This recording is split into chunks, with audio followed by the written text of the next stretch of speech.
Hey folks, it's Bernakevitch.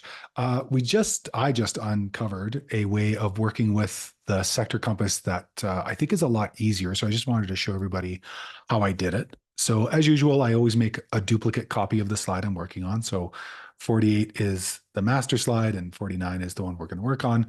And I just like removing everything that's around. So I'm not dealing with a lot of extra pieces here. So I'm just going to remove those things. And you have to remove them anyways when you submit your assignment.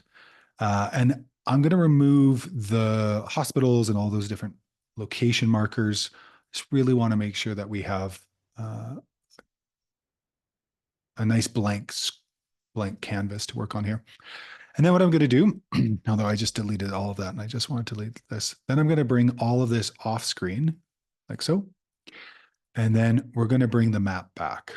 So again, go through how to replace an image to replace this with an image of your base map. And now what we're going to do is we're going to bring in these rings one at a time.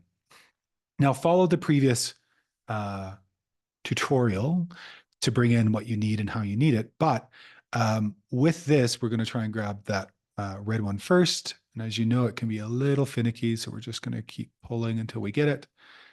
So now we've got the red. Okay. So if your red, pardon me, if your fire sector, which is what this represents, is 360, great. If not, you can grab one of the smaller circles and bring it in. But once we bring this in and put it around our base map and it makes sense, then what we're going to do is we're going to grab both by just creating a highlighted box like so, right click and group. So now together we can move this around and we're only working on one element.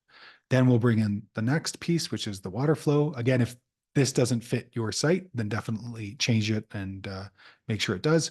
But we're going to make sure that that's kind of how we want it. And again, if you aren't getting the exact granularity, you can always zoom in. You can get just a little bit more. So that's kind of good. I like that.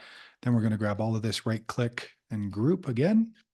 Then I think we had two little things at the top here. So I think we had one here like so, and one here. And remember from the tutorial above, if one of these needs to be bigger or longer, you can always grab these little orange points and put it to the sector you need. Or if you need to rotate it, you can always grab up here and rotate it all the way around to another side.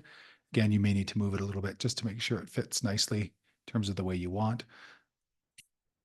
I'm going to put it back for now because all of these elements are well suited for how we created this. Oops. That's what happens when you grab the wrong one.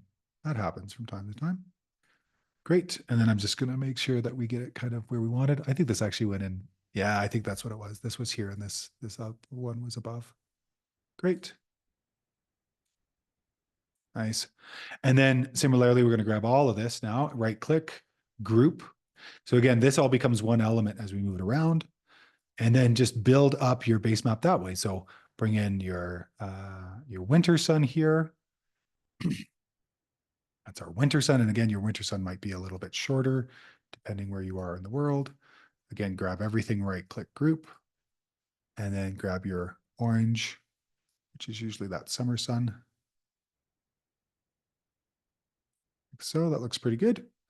And then again, we're just going to bring it all together, right click group, and so on. So this is an easier way to work with your arcs, and definitely take advantage of this. And then once it's all together, you've got your entire sector compass all put together, and go forward with the rest of the work on the assignment. All right, folks, take care, all the best, and we'll see you in the next one.